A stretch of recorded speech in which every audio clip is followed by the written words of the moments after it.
Okay, I just want to address some of these the commentary with regard to Trump and Netanyahu, Israel with the ceasefire.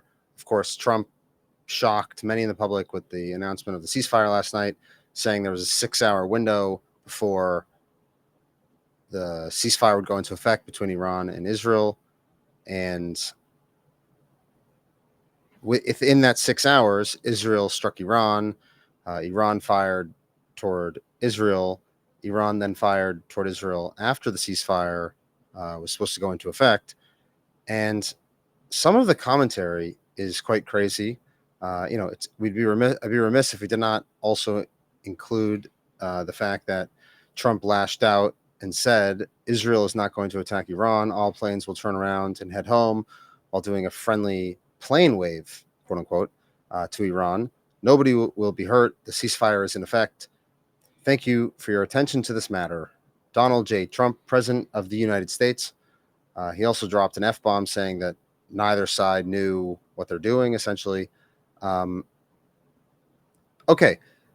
first of all, if we've learned anything in the last month, it's that the high-level coordination between the United States and Israel is such that most people on the sidelines or who are observing the media and seeing what's going on really only see a sliver of the picture. So, yes, they might feel that they can go and comment on whatever it is that they need to comment on and come up with all sorts of theories, but it's largely wrong, and you have no idea what they're actually doing.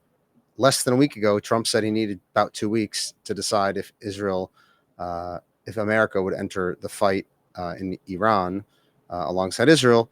And of course, that was basically a head fake. So it's as if we've learned nothing and instead just insist on going back to the same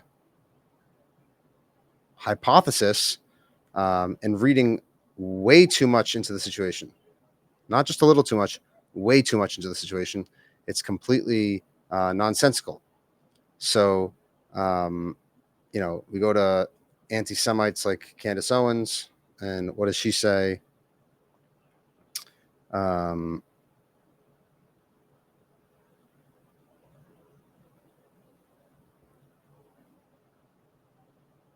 She goes, "Hear me out. What if we went for a regime change in Israel?" Israel defied Trump. Trump can downplay that but they flew their planes while he was asleep and dropped quote unquote symbolic bombs, whatever that means, because Bibi is Bibi. But Trump is legitimately angry now. Bibi cannot win the war he desperately wants without America.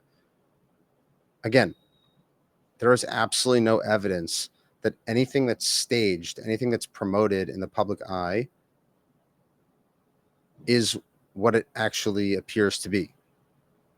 There's every reason to believe that it's highly coordinated between the United States and Israel, and that whatever kind of back and forth disagreement is part of a strategy, a grand strategy to actually either throw off different adversaries, to appeal to certain parts of the base.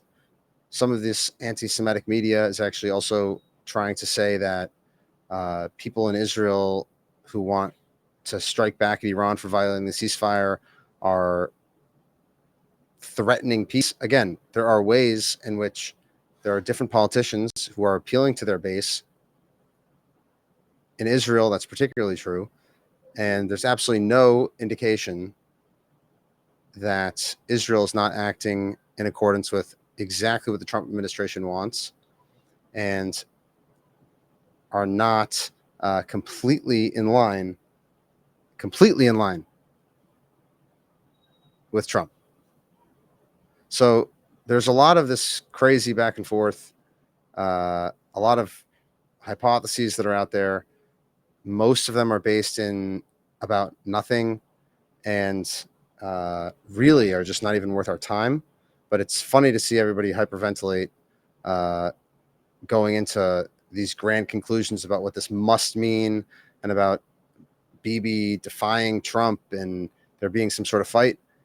what's happening here is there's people that are trying to justify their perceived conclusion and are going about it that way. So they're actually just kind of coming up with the answer and then working backwards.